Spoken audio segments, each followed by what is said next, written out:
नमस्कार दोस्तों, स्वागत है आपका अपना यूट्यूब चैनल टुडे एग्जाम पर। दोस्तों आज है आपका 19 सितंबर 2022 और आज आरआरबी ग्रुप डी की एग्जाम थी। इससे पहले हमने जीके जीएस वाला एनालिसिस का वीडियो आप तक पहुंचा चुके हैं। ये हमारी मैथ और रीजनिंग की वीडियो एनालिसिस होगी। दोस्तों जो भी प्रश्न प्राप्त हुए विथ आंकड़ा के साथ लेकर आया हूँ, और कुछ प्रश्न जिसके आंकड़ा नहीं प्राप्त हुए उसके जो है मैंने आंकड़ा चेंज करके यहाँ पे रखा है, जो लास्ट में देखेंगे। तो चलिए दोस्तों शुरू करते हैं। और आप लोग यदि कहेंगे तो मैं जो भी 2022 ग्रुप डी में जितने भी पैटर्न पे मैथ में सवाल आए सभी पैटर्न का एक मास्टर वीडियो बना देता, अगर आप लोग कहते तो, अपने मन से नहीं। तो आप लोग कहिएगा अगर आपको चाहिए, इस प्रकार की रिक्वायर है तो।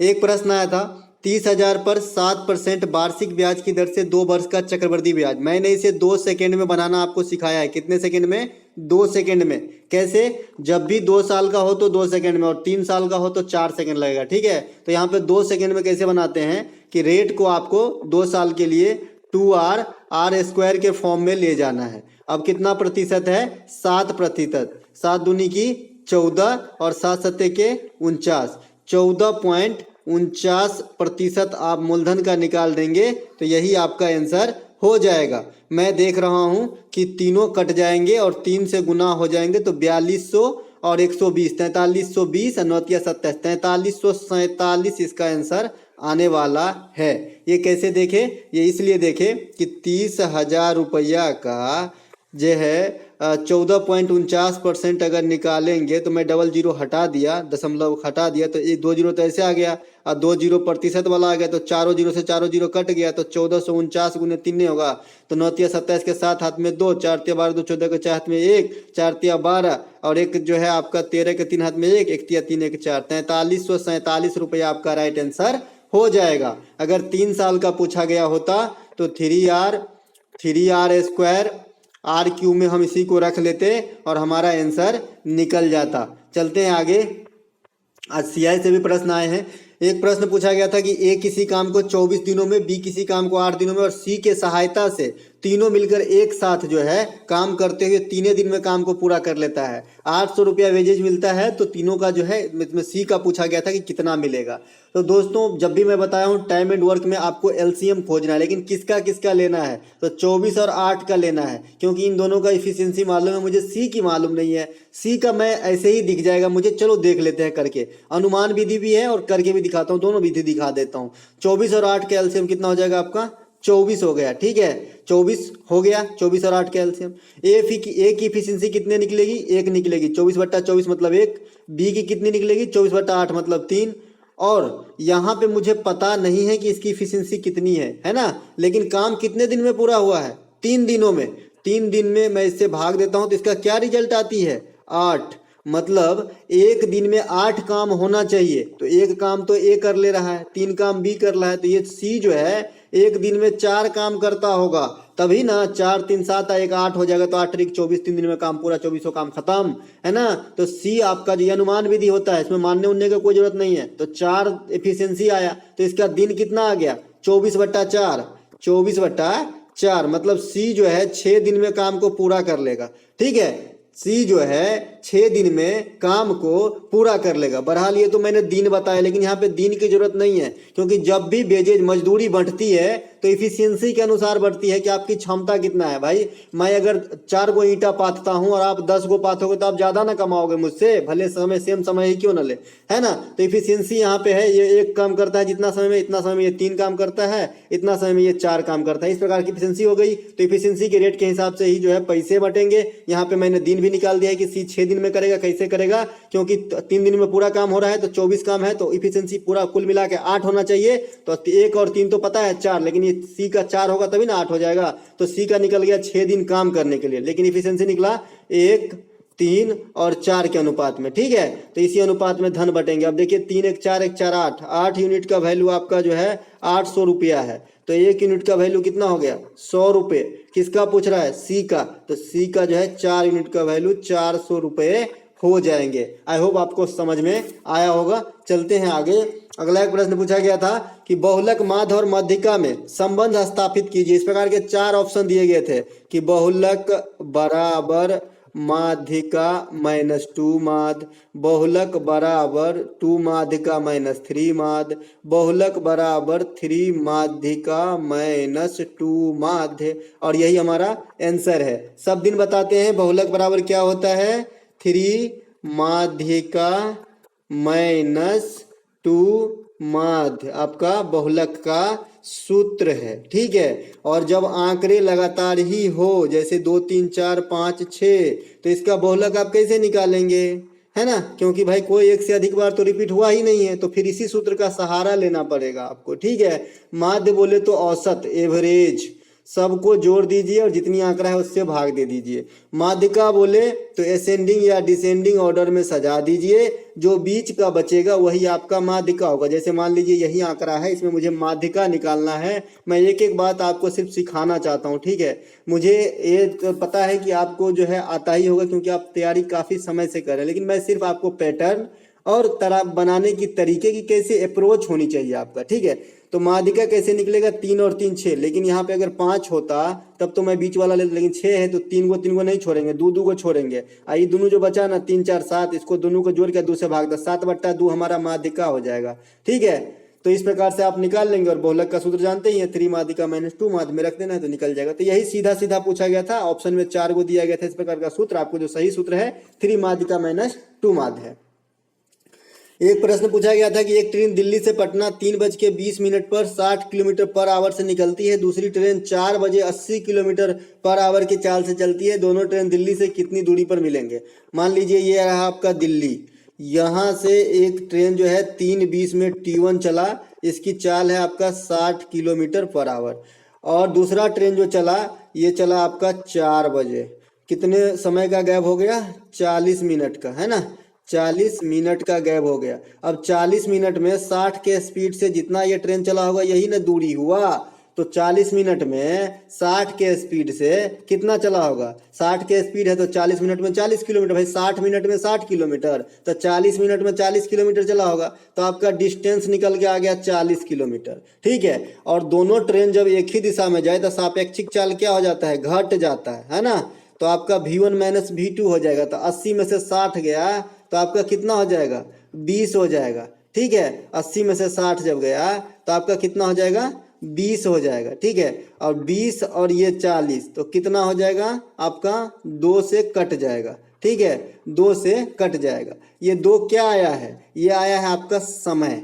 अब 2 घंटा समय कहाँ से काउंट होगा, लास्ट वाली ट्रेन से। तो 6 बजे जो है मिलेंगे, मिलने का समय कितने हो गए, 6 बजे, 6 बजे मिलेंगे। ठीक है। 6 बजे तो मिलने की बात हो गई, तो यहाँ दूरी पूछा जा रहा है कि 6 बजे तक, तो ये 2 घंटा तय की चला है ना जी 80 के स्पीड से, तो कितना चलेगा 2 घंटा में, 2 घंटा में आपका 160 किलोमीटर की दूरी पे मिलेंगे। ठीक है। कितने दूरी पे मिलेंगे, 160 किलोमीटर की दूरी पे मिलेंगे, क्योंकि इसकी चाल 80 है और 2 घंटे के बाद मिलेंगे, तो ये 160 किलोमीटर उस समय तक चल गया रहेगा। अब 2 घंटा में ये देखिए कितना चलेगा, 2 घंटा 40 मिनट, ये चलिए ये 2 घंटा चलेगा, तो 2 घंटा अनुमान विधि भी काम आता है। ठीक है।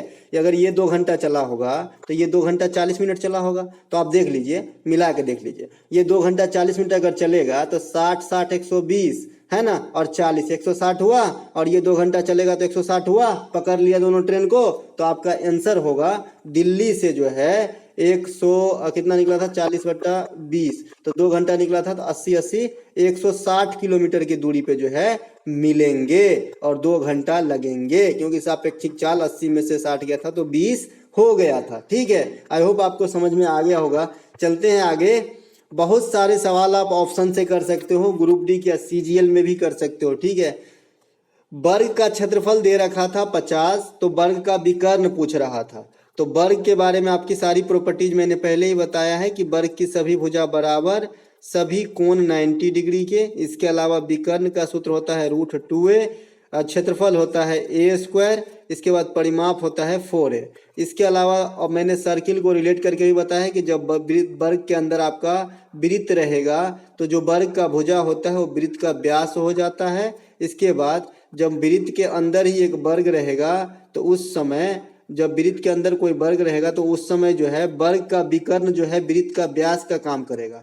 √2a बराबर 2r। ठीक है, तो इतनी बात आपको वृत्त और वर्ग के रिलेशन में याद रखना है। बहरहाल यहाँ पे दूसरा क्वेश्चन पूछा गया था, तो a² का वैल्यू आपका 50 दे रखा है, तो a का वैल्यू आपका जो है हो गया 5√2 हो जाएगा, 5 25 दूना के 50। और आपका विकर्ण पूछा है तो √2a निकालना है, तो इसको भी √2 से गुना कर देंगे तो 5 दूनी की 10 आपका आंसर हो जाएगा। √2 गुने √2 कितना 2 हो जाएगा, और 5 पहले से पड़ी है तो 10 हो जाएगा आपका विकर्ण।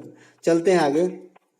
अगला एक प्रश्न इस प्रकार का आया था, सब दिन सिखाते हैं कि नहीं सिखाते हैं, कमेंट जरूर कीजिएगा। sin 90 minus theta into cos 90 minus theta into tan 90 minus theta बट्टा 1 माइनस कॉस स्क्वायर थीटा था। ठीक है, तो 1 माइनस कॉस स्क्वायर थीटा क्या होती है, साइन स्क्वायर थीटा होती है। कोई नया फार्मूला नहीं है, ये पुराना ही फार्मूला है कि sine square theta plus cos square theta बराबर 1। अब इसमें से किसी को उस पार ले जाएंगे तो माइनस में हो जाएगा, क्योंकि दोनों प्लस में है। तो साइन स्क्वायर थीटा बराबर 1 माइनस कॉस स्क्वायर थीटा, या कॉस स्क्वायर थीटा मतलब minus 1 minus sine square theta cos square theta बराबर, तो यहीं से सूत्र का जो है ओरिजिनेट हुआ है। ठीक है, तो आपको जो है यहाँ पे साइन 90 माइनस थीटा क्या होता है, कॉस थीटा, कल ही सिखाया था। और 90 के जब सम गुणज रहेंगे तो नहीं बदलेगा, जैसे 180 माइनस थीटा तो साइन थीटा होगा, लेकिन साइन आएगा क्वाड्रेंट को देख के, सिखाए थे हम, जैसे साइन 210 का मान निकालना, 520 का मान निकालना है ना।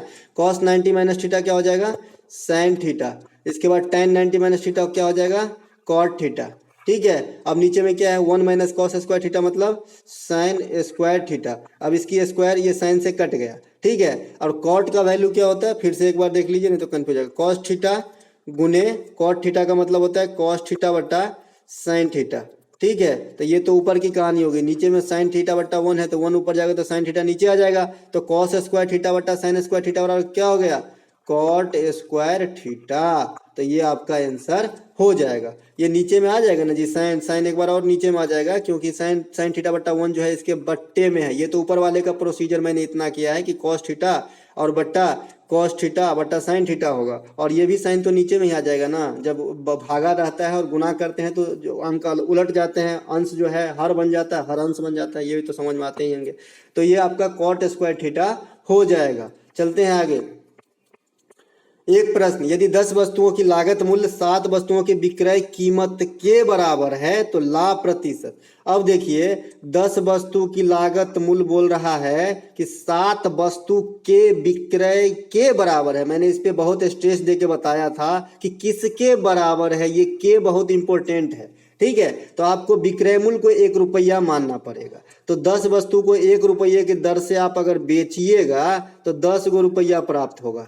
ठीक है, 10 गो रुपया प्राप्त होगा। और 10 वस्तु बोलता है कि 10 वस्तु का जो लागत मूल्य है ना, कॉस्ट प्राइस, वो आपका जो है 7 वस्तु के विक्रय मूल्य के बराबर है। हमने विक्रय मूल्य को 1 रुपया मान लिया है, तो 7 वस्तु का विक्रय मूल्य 7 रुपया हो जाएगा। अब 7 रुपया में खरीद के 10 रुपया में बेच रहा है तो 3 रुपया का लाभ हो गया। 3 गुने 100 अब बट्टा 7, तो 300 बट्टा 7 जहां भी दिख रहा है आपका आंसर हो जाएगा। अब 300 बट्टा 7 कहाँ है, इतना प्रतिशत होगा। अब यही है, हमको 40 200 280 1454 यही है। 300 बट्टा 7 ऑप्शन नंबर 1 में दिया गया है, यही राइट आंसर है। चलते हैं आगे। ये बात जरूर मैं फिर से एक बार जोर देके बोल रहा हूँ कि ऐसे प्रश्नों में लास्ट वाला जो के है ना आपके काम का है कि किसके बराबर है, उसको 1 रुपया मानना है। ठीक है, हमें जरूरी नहीं हमेशा विक्रय मूल्य के बराबर रहेगा, कभी क्रय मूल्य के बराबर रहेगा।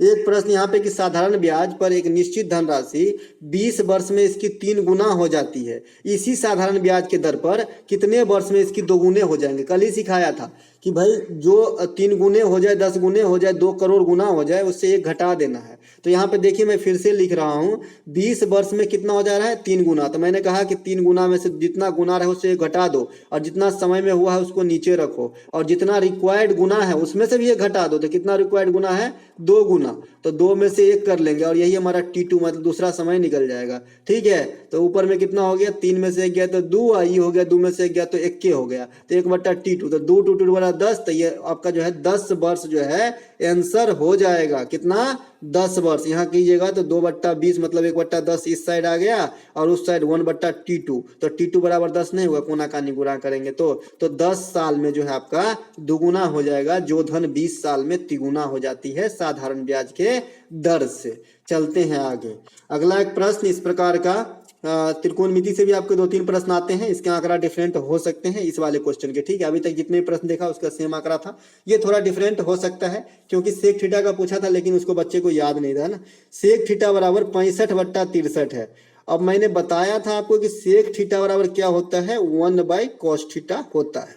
लेकिन इसके काम तो हमें नहीं चलेगा ना, क्योंकि मुझे कॉसेक निकालना है तो साइन चाहिए, कॉट भी निकालना है तो कॉस और साइन दोनों चाहिए। तो इसके दो तरीके हैं, एक तो आप इसकी साइन की मान डायरेक्ट निकाल लो क्योंकि आपको साइन की ही रिक्वायर है एक्स्ट्रा में, बाद बाकी कॉस तो मिल जाएंगे, इसको पलट देंगे तो ठीक है। तो मैं साइन निकाल लेता हूं।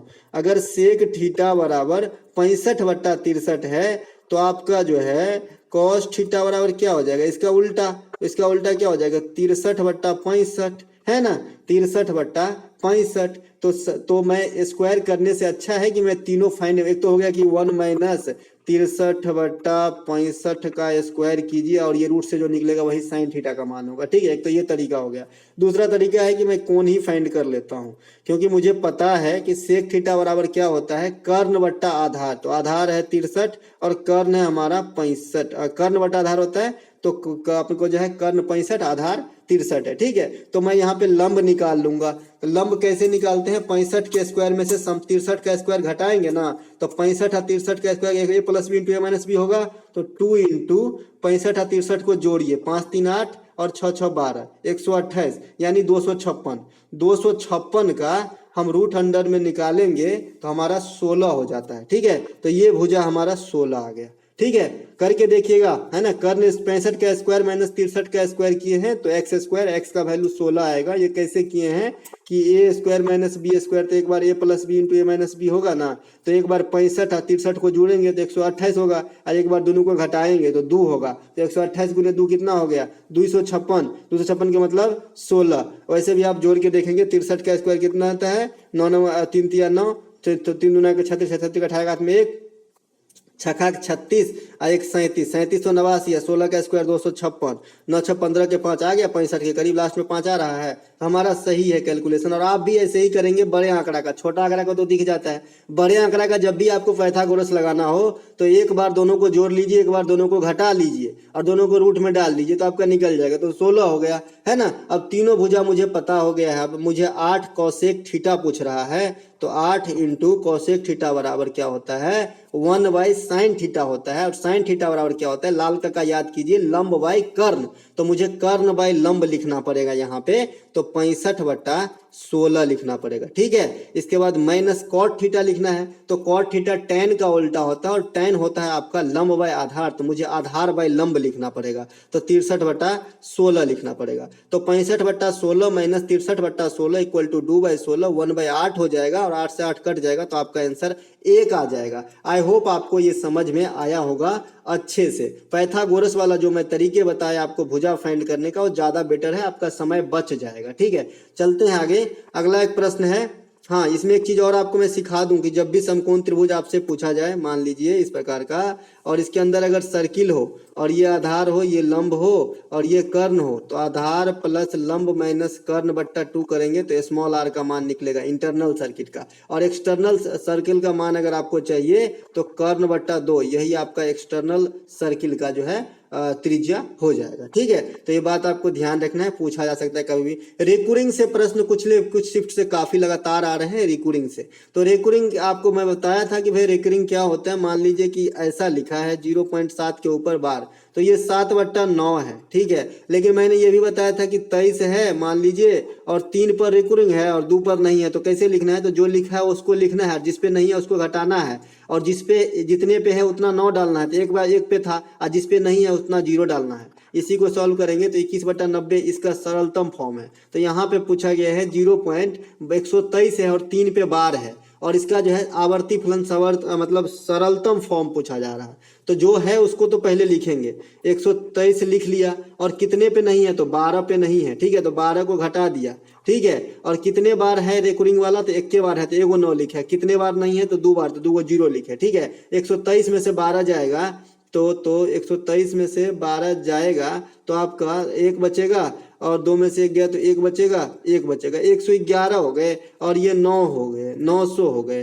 तो 3 से कटेंगे, 3 तिहाई के 9 कैसे कटेंगे 3 से? जिसके अंकों का योग 3 से कटता है वो 3 से पूरी संख्या कटेगी। तो 111 का अंकों का योग 3 है, कट रहा है मतलब कटेगा। तो 3 तिया 9, 2 पर 1 21, 3 7 21, 37 कहीं दिखा ऑप्शन में? हाँ, ऑप्शन नंबर सी है। आगे कैलकुलेशन करने की जरूरत नहीं, ऑप्शन नंबर सी आपका राइट आंसर हो जाएगा। चलते हैं आगे। एक प्रश्न पूछा गया था कि गोले का संपूर्ण पृष्ठ का क्षेत्रफल क्या होगा अगर त्रिज्या 3.5 है। अब गोले का आयतन क्या होता है? 4/3 पाई आर क्यू होता है ना। संपूर्ण पृष्ठ का क्षेत्रफल क्या क्या क्या होता है? 4 पाई आर स्क्वायर होता है। ये वाला क्वेश्चन आप लोग मुझे बना के देंगे कि आंसर कितना हुआ इस क्वेश्चन का, ठीक है। और यहीं पे इंड करते हैं। और जो मैंने कहा कि अगर आप लोगों को 2022 आरआरबी ग्रुप डी का जो भी पैटर्न है मैथ का उस पर कंप्लीट वीडियो चाहिए तो मुझे बता दीजिएगा। मैं एक एक सवाल लेके करीब 2 घंटा की वीडियो बनेगी, पूरा बता दूंगा, ताकि आप लोगों का जो है अधिक से अधिक भला हो जाए, है ना, ताकि आप लोग वाकिफ हो जाओ। हाँ, इसके अलावा मैं जो है, अब बोलिएगा तो मैं बनाऊंगा, नहीं तो कोई दिक्कत नहीं है। इसके बाद जो है आपका मूल निकालने वाला आपको जरूर आना चाहिए। मैंने कल ही सिखाया था मूल निकालने की 2 विधि सिखाया है। पहले standard form ax² plus minus bx plus minus c equal to 0, ये आपका द्विघात समीकरण का स्टैंडर्ड फॉर्म है। मूलों का योग माइनस b/a होता है और मूलों का गुणनफल जो है c/a होता है। जहां पर मूल आसानी से निकल जाए वहां तो ठीक है, लेकिन जहां पे a और c b को तोड़ने से नहीं आ रहा है वहां पे आपको दूसरी विधि से मूल निकालनी पड़ती है।